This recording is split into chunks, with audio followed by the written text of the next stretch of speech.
Thank you. We have time for discussion, questions and answers. Please, I think you can take the question. Yeah, okay. We have one there. Yeah, you. Alex Stan, anthropology here at the LA School. I wondered if you could comment a little bit more on the role of intellectual property policy with respect to your work. I'm particularly interested in how intellectual property policy has transformed in the years since you've been there, and whether you see there being transformations on the horizon that influence your work. Well, thank you. There were the main recent changes in intellectual property treatment in Brazil happened in 1997 when Congress approved a new legislation for intellectual property, which actually is a legislation which is modern and is comparable to what exists in any industrialized country. And then in terms, the impact of that in research is that scientists in universities can benefit from creating intellectual property. Now, the thing is that there is a distance between approving a law and people understanding that there are benefits in that, right? And when the intellectual property legislation was approved in Brazil, there was a lot of opposition, especially by academics, because they had this idea that knowledge should be from anyone. It's an idea that, my view on that is that it was typical of a region or of persons who did not believe they could have good ideas. Because if you do not believe you can have good ideas, you do not want an intellectual property law because you want to use other people's ideas, right? So then there was right in those years, there was a change which was related to FAPESP. We funded a research project on the genomics of a bacteria, which was the first time anyone in the world studied the genomics of a pathogen in agriculture. And it generated very high visibility results. It appeared in the cover of Nature, and industry was interested. And then suddenly, the researchers in the university were asking us, how are you going to protect the ideas? Then they figured out they could have good ideas. And then they became more and more in favor of having an actual working intellectual property legislation, especially in the state of São Paulo, and then it spread to Brazil. When Brazil approved the innovation law, they created the rules through which a university can license the IP obtained with public funds, which they can do in a reasonable way. It's something. It's not more complicated or much less complicated than what happens here in the United States. The way it works is IP belongs to the university that hires the professor. And if the university makes money with that IP, the university is supposed to share part of that with the professors or the students who were the inventors of the IP. So it's now something natural in Brazil. The one step that we didn't pass yet is that step of having litigation over IP. So there's still not a history of litigation that establishes what is acceptable, what is not. We still will have that. There was one here, and then there is a lady there, and then you here. Okay. You talk about science and technology policy at the state level, but I think there must be something, depend on the national level or national science and technology policy. But it seems you didn't mention anything about this kind of relation. Yeah. The second question is, you have intense university industry research and action, but I wonder what kinds of policy or the incentive you use to promote that kind of interaction. Thank you. Okay, so for the first part of your question, thank you for that. You're absolutely right. There is a complicated mesh of interactions between state policies and federal policies. Many times the interaction is virtuous, and many times the interaction is not virtuous. And that's how it works. For example, virtuous cases is when Congress in Brazil passes the innovation law. On one hand, they used many of the experience that the state of São Paulo had in interaction between universities and industry to write the law.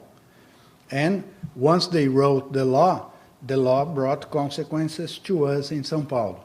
So, for example, before the law, our way of dealing with IP was more flexible than what was approved in the law. So we have to follow the law, which we are doing, happily. Then there is also interaction in the sense that, as I mentioned right in the beginning, the conflict between scarcity of resources and the size of the problems that you want to tackle. The federal government in Brazil has limited resources. So when things get real bad in the federal government, one of the thoughts that come to their mind is, the guys in São Paulo, they can request funds to FAPESP, so let's not give them any federal money and distribute that in the other states. So that's something that happens now and then we fight with them about having our share, because we pay federal taxes as all other Brazilians do. So there's always some tension, but there is also a lot of collaboration and interaction. For example, when the federal government decides to build a new synchrotron light source, it's going to be built in the state of São Paulo. So we are working with them towards making sure we can help that happen. So it's collaboration and tension. That's how it is, right? And the second part of your question was about incentives for university-industry collaboration. There are a number of incentives on both sides. For example, in Brazil, part of the innovation law and of subsequent legislation states that if a company works together with a university in a research project, they can get a sizable tax break according to the money they spent in that particular project, so they add other projects. That's that brings to my mind, for example, one of those contradictions in policy that happen, not because the government doesn't know what they are doing, but because things happen. For example, this legislation at some point stated that companies had to present the research project to the Ministry of Science before spending the money. And then companies in Brazil complain, well, it's too much bureaucracy, we have to fill forms, there's too much transaction cost. Why don't you make this automatic? That is, we spend the money and then in the end we tell you how much we spent. And then the government didn't want to do that. They debated for a number of years. At some point, the government changed it and somebody decided to do that. And they did. They changed the legislation and said, okay, you spend the money, and then you demonstrate when you have your tax return. And then companies said, okay. And they thought for a week, and they came back and said, wow, how can I be sure that the internal tax revenue will agree to my expenditures? And then they said, well, we don't know. You have to file the return, and they will see. And then it created a situation of insecurity for the companies, because they didn't have that pre-approved. They had to spend the money first and then see if the tax revenue service would agree to them. So that's one of the difficulties of writing legislation and doing policy. So the companies get tax breaks. In the universities, the incentives relate to the fact that in many of those projects, faculty is allowed to receive an additional salary for working in the project. So they are happy to do that. The students can get fellowships, so they can have more students working in a project because they have industry money. They can have more chances of generating IP that will be licensed, that will make a revenue for the professors and the students. So there are incentives.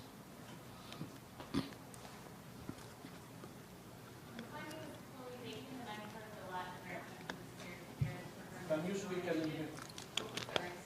And identify perhaps yourself? Yeah, she did, but we didn't listen. We didn't hear. Start again.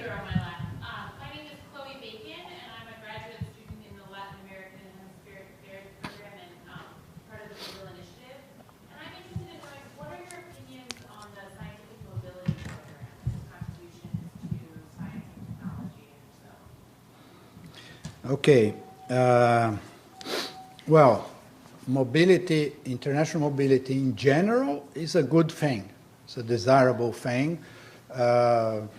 Many organizations in Brazil offer opportunities for that. Organizations in the world do that. The Europeans have the Erasmus program that is very intense in that. That is creating opportunities for students to circulate is a good thing. Brazil organized a number of years ago a specific program for that.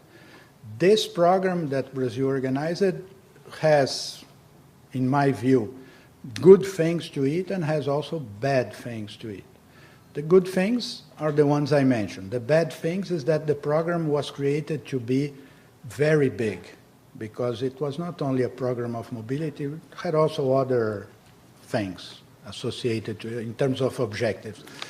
And the thing is that they were not careful enough in selecting the qualification of the students that would use the program.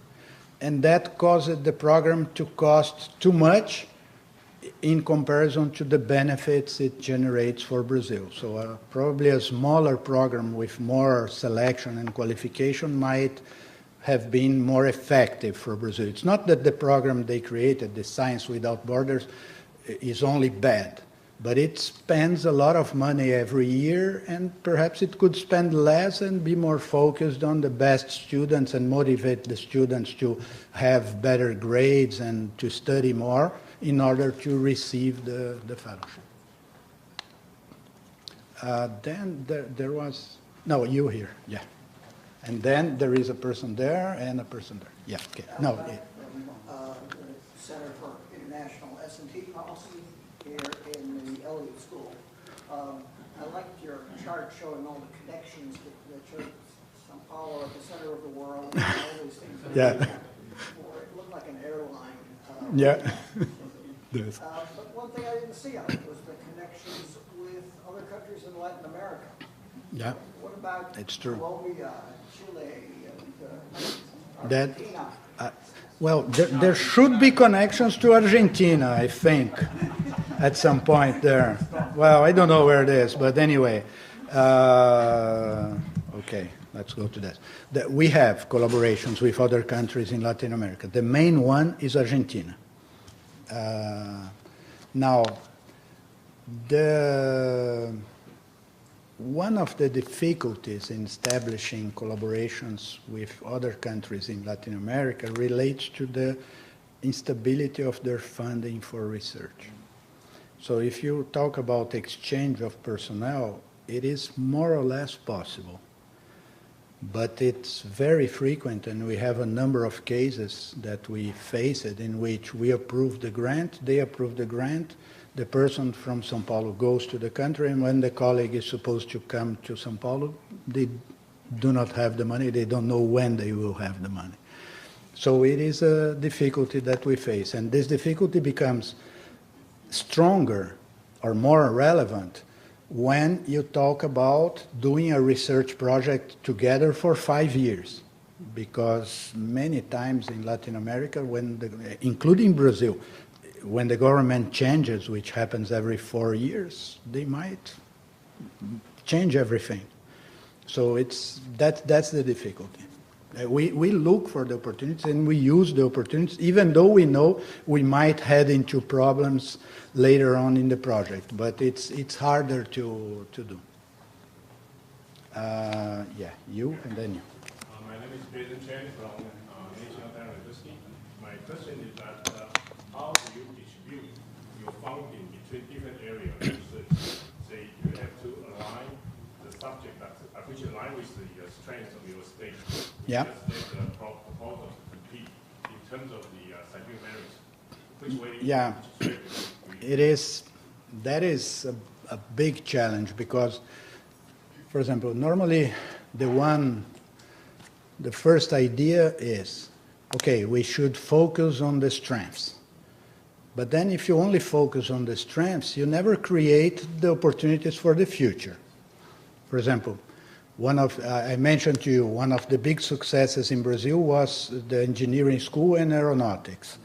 If you would go back to 1948 and sit in a discussion, okay, what should we do with the money? Should we create a school to educate engineers and then in 30 years we are going to have an aircraft industry? Or should we apply in agriculture, which is relevant for Brazil? People would say agriculture, and you would never create. So in science and research, you have always to bear in mind that it's not only what you have, it's what you might have in the future. So that's the difficulty. I'm not sure I know the solution to the problem, but that's something that has to be in the mind when you make the decisions. Now, the way we try to work with this at FAPESP is, first, in all fields, we try to make the success rate similar. So we try to approve whatever we can, 45 best, 40% best, 30% best of anything that we receive. And we believe, and I cannot prove that the scientists will know how to find the ways in each one of their fields. That's something, it's a belief. I do not have any objective way to demonstrate that. Then, on top of that, there are situations in which at FAPESP, we decide that some problems are especially relevant and we need to do some induction in that. We need to foster that. Then what we do is, in parallel to what we do of funding research in all fields, we create a special program to stimulate researchers to pay attention to those problems. Right now we have 4 programs of this type at FAPESP. One is a program on biodiversity, which has been going on for 17 years now with excellent results in terms of research and in terms of working. The scientists work with the government to write conservation legislation. So it's very effective in terms of impact and in terms of science. We have another program which is in bioenergy, in which the scientists work with industry or work with themselves to discover things related to bioenergy, which, as I mentioned, is very important for Brazil. And this program recently, we had a very good result, which was one of our objectives when we created the program in 2009, which was we wanted to have the scientists articulated in working together, even though in different teams, because we wanted scientists from Brazil to have a louder say in the international debate about bioenergy. And 2 weeks ago, we published a report under contract with the United Nations and with SCOPE, which is an important organization for assessment of science, which was led by scientists in São Paulo, a team of 130 scientists from 22 countries that worked together to study the sustainability of bioenergy. So it's, again, a high-impact result. Then we have a program on global climate change, and a 4th one in what we call e-science. E-science would be ways of doing, how is that having access to new information technology will change the way people do science, because they can use large databases, they can use large computers to simulate and so on. So when we have a topic which is especially relevant, we create a special program for that. I wonder if you could comment on the general climate for innovation in Sao Paulo. You mentioned that businesses protected markets, and most of them don't have research departments. So it sounds like you have all of these wonderful incentives Yeah. for cooperation, and we may be pushing on a string. That's a good way to describe it. Yeah, pushing on a string. That's true, and that is probably the main challenge for Brazil in terms of developing its science and technology system. It is that the same government that creates many incentives on one side, governments tend to have two hands, right? A left hand and a right hand. So the left hand of the government creates incentives, tax breaks, tells the academics they have to work with industry that they have to work with university, create innovation, and so on. And then the right hand creates an environment in which all those things are irrelevant. That's the main difficulty in Brazil today. The way the market is too protected, so the companies are not stimulated to go to the world. They think they can thrive in the internal market of Brazil. So they never become, never is a too strong a word, but most of the companies do not. In some cases they do. There are very large labor costs in Brazil, so that, for example, for a company to create a research center in a city of Brazil, sometimes it's more expensive than the same company creating a research center in California, in terms of labor costs and overheads and so on. So that's something, well, there's a dispute in Brazil about this, how the policy should go. And in this respect, we are losing. We end up pushing a string. It's a fight. That's how it is. Now, I should say, it's not all horrible, because sometimes there are companies that, for example, they can only thrive if they go to the world. For example, if you go to Embraer, Embraer is not going to thrive selling planes in Brazil. So they have to be an international company. So they have a strong research and development department.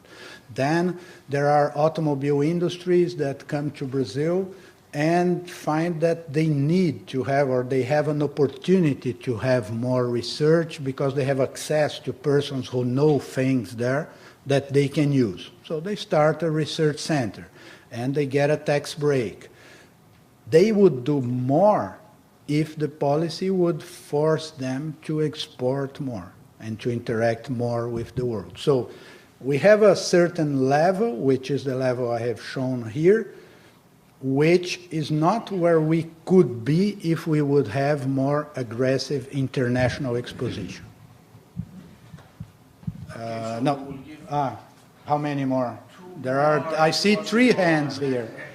1, 2, 3, 4. Well, I'll make brief answers, yes or no answers.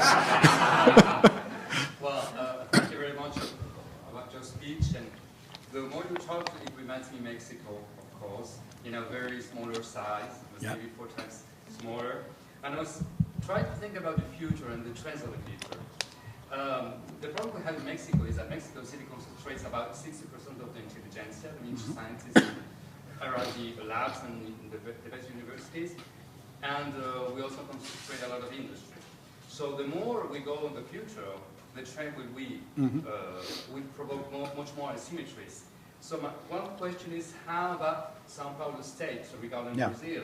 How are you going to interact with the other states of Brazil, with the other universities, collaborations with some other places inside the country, in order to avoid a much more concentration? That's one question. And the other one is, still thinking about the future, how could we face a trend when, for instance, in Mexico, we produce 3,000 PhDs per year. Universities do not have the capacity to absorb them, and industries do not have the capacity to absorb them, not even half of it. So we are producing, with public funds, PhDs going to work to the United States, to Canada, to Australia, and some other countries in Europe. So the thing is that if the country cannot absorb them, how is it going to be Yeah. on the future? Okay, so for the first part of your question, the way I see it is that in Brazil, there is a tendency for the economy of Brazil to be more distributed in the country.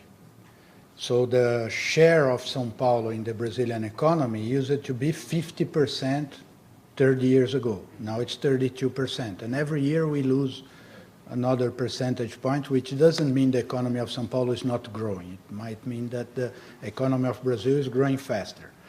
And on top of that, the state of São Paulo is the one state in Brazil that exports PhDs to the other states. So you will find around Brazil many universities which were built around professors educated in São Paulo. So it's working well so far. Now, for the other question about the number of PhDs, that's something that what you mentioned is something that is important to bear in mind. But at the same time, it's also important to bear in mind that first, when you graduate a PhD, it doesn't mean that all of them are going to become scientists. Some won't.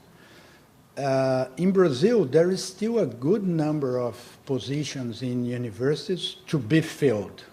So for some years, we will need a large number of PhDs. It's not that we are filling 15,000 positions per year, but in order to fill 2,000 positions per year, you might need to educate 15,000 and choose the 2,000 best among those. Or you might have fields in which you have a small number of people and so on. So it might become a challenge in the future. I have to mention also that having a number of PhDs from the country working abroad is not always a bad thing. Actually, in Brazil, I think we have too few Brazilians working abroad. I would be happier to have more because they would generate more points of contact for my map there. I was impressed when I was president at the University of Campinas when every time I was going to talk to an American company like Intel or HP or whatever, before getting to the R&D vice president, I would have to go through 2 or 3 layers of persons from India who would always tell me that, okay, you have this here, but in Bangalore we have an institute and so on. So if you have more persons from your country there, it's easier to create the opportunities. I Charles Society for Developmental Biology. Would you like to comment about the situation where the researchers in Brazil, that they need a lot of equipment and materials and supplies that come from outside, and it takes forever and ever for them to get it. Is that improved? Is the government going to make legislation like in Chile to facilitate all that? Well, there is legislation supposedly to facilitate that. And, for example, any equipment for research in Brazil does not pay import taxes. So you buy for the price it's sold in the other country, plus the travel. There are, in some fields, they suffer more because of bureaucratic processes in the customs. In some cases, this happens because of the law, and the law could be simplified. But in other cases, it happens because the universities do not offer to the researchers appropriate assistance in doing that. So, differently from what you see here in the United States, there's always a grants management office that deals with that. And there are persons there, when they are buying something, it's not the first time they are doing it, it's the 100th time. So they have made mistakes in the first 5 times they fill the form, in the 6th time they learn it. In Brazil, the universities do not have that, so the researchers think they can do that. But it's much easier to understand the human genome than to fill a form for the customs. Right, so they fill and they have a little thing there which is wrong. The thing comes, gets there, the person there looks at oh, that's not the right form. And then they lose the thing. So it's more, it's not that it's more, but there is a lot to it which relates to making more professional the research enterprise in the university. See, when the grants were like $50,000 per researcher, it was okay for a researcher to deal with the money and do the things. Now, when the grants are like $1 million, they have to have support, which they still do not have in Brazil. And FAPESP is fighting with the universities for the universities to offer that, because that's one of the main things that eats away the time of the researchers in Brazil. And One last. Jesus. I think I've seen your hand before. My name is Daniel Pedazo from the Colombian Embassy. Was very impressed by your international collaboration strategies for the country in 7 years. Could you tell us more about what you're doing with the United States and what kind of agencies are you working with right now? What are you funding? What kind of initiatives are you funding? Okay. Well, here in the United States, we work closely with the National Science Foundation, with the National Institutes of Health, and with the Department of Energy. And in parallel to that, we work with a number of universities with which we have agreements to offer seed funds for the researchers, for them to interact for a number of months, maybe a year, to work in writing a joint research proposal. So we have projects together with NSF in material science, in chemistry, in biodiversity. With NIH, we have only one grant in collaboration now, but in the next weeks we are going to announce an agreement with all the institutes of NIH so that any researcher in São Paulo can get together with a scientist in any of the NIH institutes and together write a proposal that will be funded by us and by them. And with the Department of Energy, we have a large program of research about the Amazon. It involves maybe between 40 and 60 principal investigators studying the climate over the Amazon, how the atmosphere moves, and so on. So those are the three main ones we have in the States. Can I catch one more? One more, Nick. Yes. Here.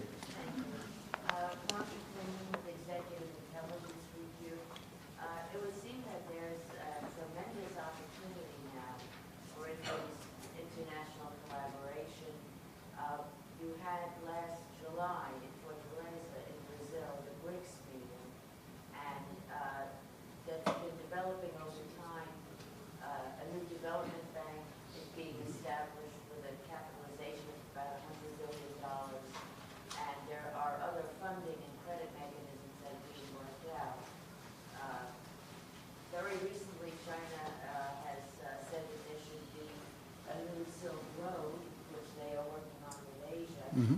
And a space Silk Road.